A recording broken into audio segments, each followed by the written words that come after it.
Good morning. आज हम लेखांकन एक परिचय या हमारा पहला पाठ है लेखांकन के विषय में अध्ययन करेंगे। बच्चों, सबसे पहला जो वर्ड है वो है लेखांकन। लेखांकन क्या होता है? तो लेखांकन वर्ड का जो सामान्य हम बोलचाल की भाषा में मीनिंग निकालते हैं तो हमारा मतलब होता है कि हिसाब किताब रखना।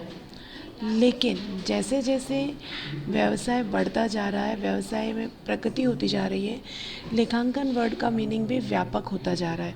अब लेखांकन केवल हिसाब किताब या हिसाब किताब की पुस्तकों तक ही सीमित नहीं रहा है।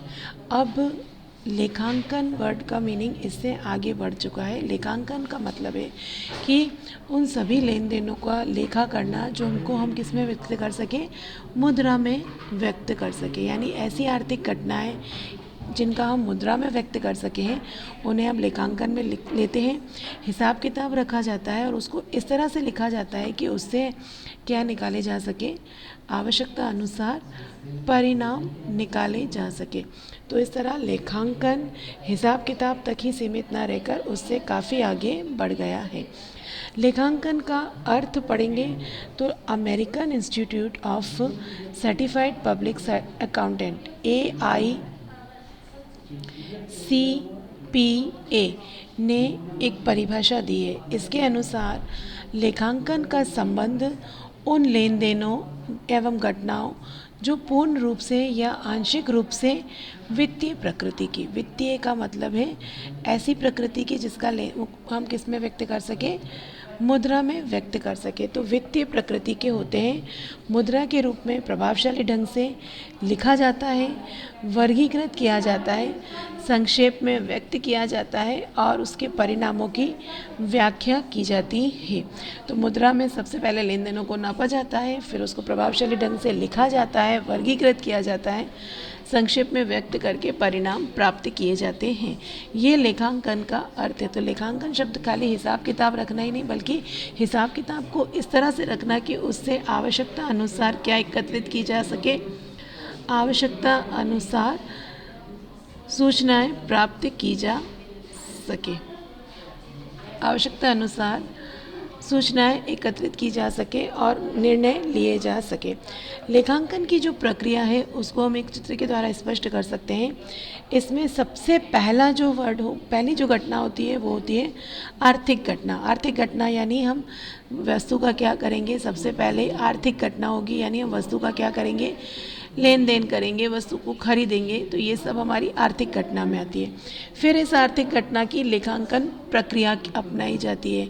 जो आर्थिक घटना हमने की है उसको अपनी पुस्तकों में क्या करेंगे, लेखांकन प्रक्रिया में लेंगे। तो लेखांकन प्रक्रिया में लेने का मतलब क्या होगा कि उसको लिखे जाएगा, वर्गीकृत किया जाएगा, संक्षेप में उसको व्यक्त किया जाएगा और उससे आवश्यकता के अनुसार सूचनाएं एकत्रित की जाएगी। तो ये लेखांकन प्रक्रिया मेरा लेखांकन का दूसरा चरण होगा। फिर इन सूचनाओं का, लेखांकन सूचनाओं का क्या किया जाएगा, संप्रेषण किया जाएगा। संप्रेषण करने का मतलब है लेखांकन सूचनाओं का संप्रेषण, लेखांकन सूचनाओं का संप्रेषण करना। संप्रेषण करना मतलब इसे आगे लिखा जाए, आगे भेजा जाएगा, संप्रेषित किया जाएगा। संप्रेषित करना यानी भेजना, संदेश वहन किया जाएगा।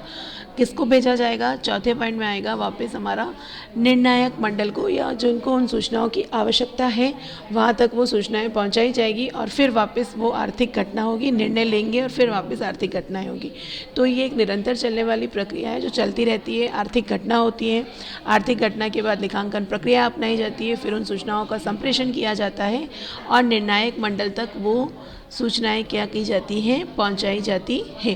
फिर वो पुनः वापस आर्थिक घटनाओं पे आ जाते हैं। तो इस तरह लेखांकन की प्रक्रिया चलती रहती है। सामान्य भाषा में हम ये कह सकते हैं कि लेखांकन का मतलब ये हो सकता है कि हम क्या मान सकते हैं, लेखांकन का मीनिंग सामान्य बोलचाल की भाषा में कि एक तरह से हिसाब किताब रखना। लेकिन आज जितनी प्रतिस्पर्धा दिन ब दिन बढ़ती जा रही है, व्यवसाय का स्वरूप बदलता जा रहा है, तो अब आज सिर्फ लेन देनों को लिखा ही नहीं जाता है, बल्कि उनसे आवश्यकता के अनुसार सूचनाएं एकत्रित की जाती है और उन सूचनाओं को फिर संप्रेषित किया जाता है। तो एक लेखापाल, लेखापाल कौन होता है, अकाउंटेंट। लेखापाल लेखापाल होता है आपका अकाउंटेंट। तो अकाउंटेंट का काम दिन ब दिन बढ़ता जा रहा है। अब वो खाली बुक्स में व्यवहारों को लिखने तक ही नहीं है, बल्कि उससे अपने उसके उपयोगकर्ता तक आवश्यकता अनुसार सूचनाएं भी पहुंचाता है। तो उपरोक्त विवरण के आधार पर हम ये कह सकते हैं कि लेखांकन संगठन की आर्थिक घटनाओं को पहचाना जाता है, मापने और लिख कर रखने की ऐसी प्रक्रिया है जिसके माध्यम से सूचनाओं से संबंधित आंकड़े उपयोगकर्ताओं तक संप्रेषित किए जाते हैं मतलब वहाँ तक पहुँचाए जाते हैं। लेखांकन की प्रकृति को समझने के लिए हम इन 4 बातों को पढ़ेंगे कि पहली आर्थिक घटनाएं होती हैं, फिर उनका पहचान, मापन, अभिलेखन और संप्रेषण किया जाता है, फिर संगठन और सूचना से संबंधित उसके उपयोगकर्ता तक उसको पहुँचाया जाता है। तो सबसे पहला जो पॉइंट आता है वो आर्थिक घटना है कि हम अपने लेखांकन में किस बात को सम्मिलित करेंगे और किसको सम्मिलित नहीं करेंगे। तो बेटा कई बार क्या होता है कि कुछ व्यवहार ऐसे होते हैं जिनमें मुद्रा का लेन देन नहीं होता है। जैसे आर्थिक घटनाओं की पहचान की जाएगी कि कौन से लेन देनों को हमें सम्मिलित करना है, कौन से लेन देनों को हमें सम्मिलित नहीं करना है। जिसका एक अच्छा सा एग्जाम्पल अगर हम ले लेते हैं तो हम एक बहुत बड़ा व्यापारी है, उसने अपने यहाँ पर एक कर्मचारी को नियुक्ति दी। व्यापारी ने अपने यहाँ पर कर्मचारी को क्या कर दिया, नियुक्ति दे दी। अब वो कर्मचारी को नियुक्ति दे के उसने ये कहा कि कर्मचारी को नियुक्ति तो दे दी और साथ में उसको ये कहा कि जब वो महीने भर तक काम करेगा तो उसको वो 10,000 रुपये कैसे देगा, 10,000 रुपये वेतन देगा। तो ये व्यापारी और उस कर्मचारी के बीच में क्या हो गया, समझौता हो गया। लेकिन अभी तक मुद्रा का लेन देन नहीं हुआ है, वेतन नहीं, व्यापारी ने उस कर्मचारी को पैसे नहीं दिए। अब वो पूरा महीना काम कर लेता है। पूरे महीने के बाद जब वो कर्मचारी 10,000 रुपये वेतन प्राप्त कर लेगा तो वहाँ पर जाकर लेखापाल का कार्य क्या हो जाएगा, शुरू हो जाएगा। अब अकाउंटेंट क्या करेगा, चूँकि मुद्रा में लेन देन हो गया तो अब उस लेखों को हमारी पुस्तकों में लिखा जाएगा।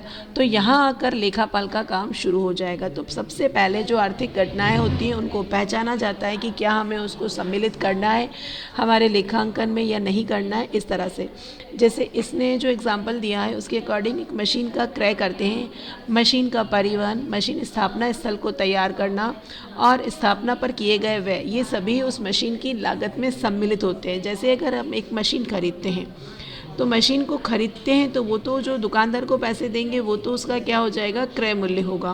फिर उस मशीन को आपके गोदाम तक या आपकी दुकान तक पहुंचाने का खर्चा भी करेंगे, परिवहन करेंगे तो ऑटो से पहुंचाएंगे या जिस भी माध्यम से पहुंचाएंगे तो परिवहन का खर्चा किया जाएगा।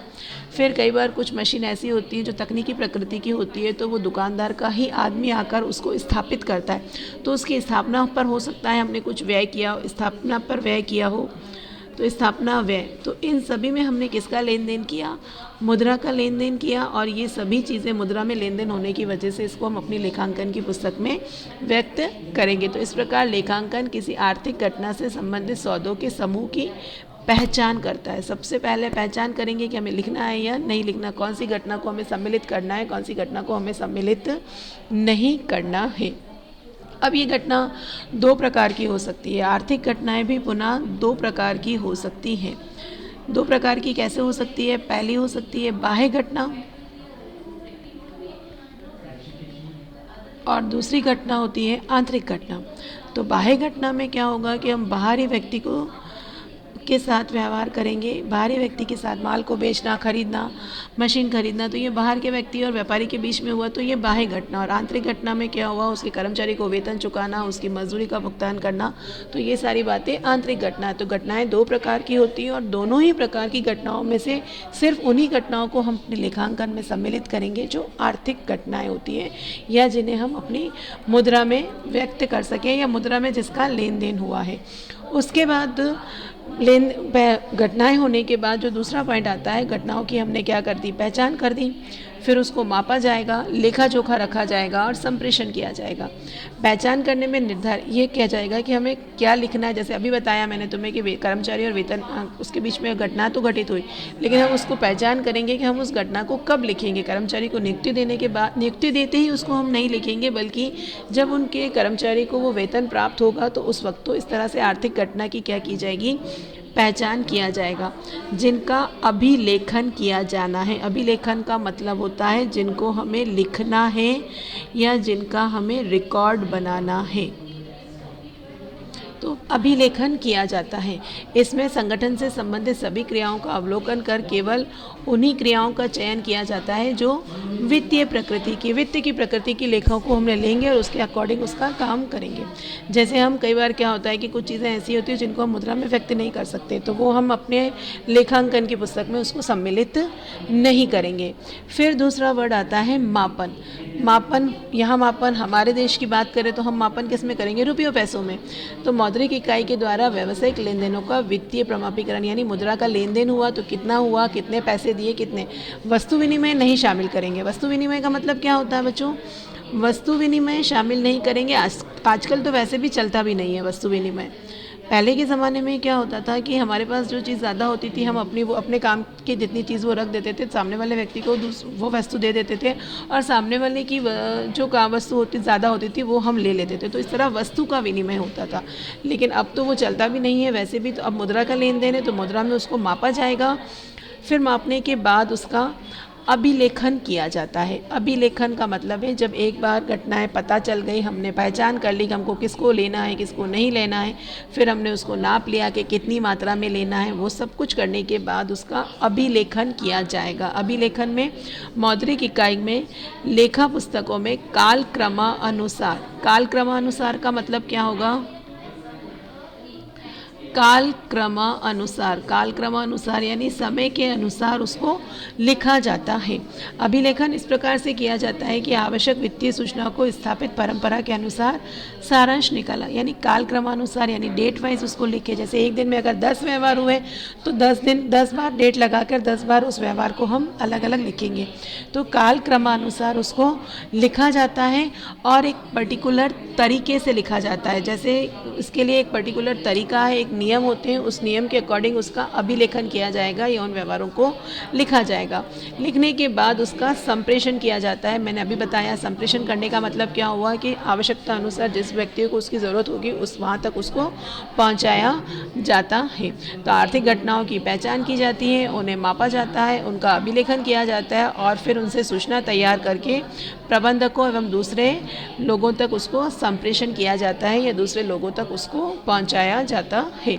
अब हम जो बात करेंगे वो है लेखांकन की विशेषताएं, कि लेखांकन में क्या क्या विशेषता होनी चाहिए या हम कोई भी व्यवहार दर्ज करते हैं तो उसमें क्या क्या गुण होने चाहिए।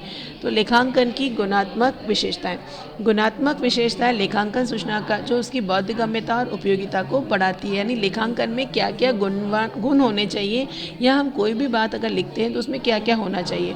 तो पहला जो गुण होना चाहिए वो क्या होना चाहिए? विश्वसनीयता होनी चाहिए। लेखापाल को अपना हर काम विश्वास के अनुसार करना चाहिए कि उपयोगकर्ता उसी सूचना पर आधारित है। तो वो लेखापाल कैसा काम करे? सूचना ऐसी दे जो बिल्कुल सही हो। विश्वसनीयता का अर्थ है कि उपयोगकर्ता सूचना पर निर्भर रह सके। एक उपयोगकर्ता के पास सिर्फ लेखापाल ही ऐसा व्यक्ति है जिस पे वो विश्वास करता है, तो विश्वास के अनुसार ही उसको काम करना चाहिए। विश्वास को उसको तोड़ने जैसा काम नहीं होना चाहिए। बिल्कुल सही तरीके से आवश्यकता अनुसार सही सूचनाएं सही समय पर पहुंचानी चाहिए। दूसरा जो गुण है लेखांकन का वो है बोधगम्यता का मतलब है ठीक तरह से समझ में आना चाहिए, स्पष्ट होना चाहिए। लेखापाल कुछ और कहना चाहता है और सोचने का जो उपयोग करता है वो कुछ और मीनिंग निकाले, तो ये नहीं होना चाहिए। सभी लेखांकन की जितनी भी सूचनाएं हैं वो बिल्कुल स्पष्ट होनी चाहिए, सामने वाले को वो समझ में आनी चाहिए, वैसी सूचना होनी चाहिए। तीसरा गुण है तुलनीयता वर्ड का मतलब है कि तुलना करने जैसा होना चाहिए, आपस में उसकी क्या कर सके वो तुलना कर सके। तुलनीयता होना ज़रूरी है, बिना तुलना किए आप काम नहीं कर सकते हो। तो लेखांकन की जो विशेषता है उसमें पहली है विश्वसनीयता होनी चाहिए, विश्वास से परिपूर्ण होनी चाहिए।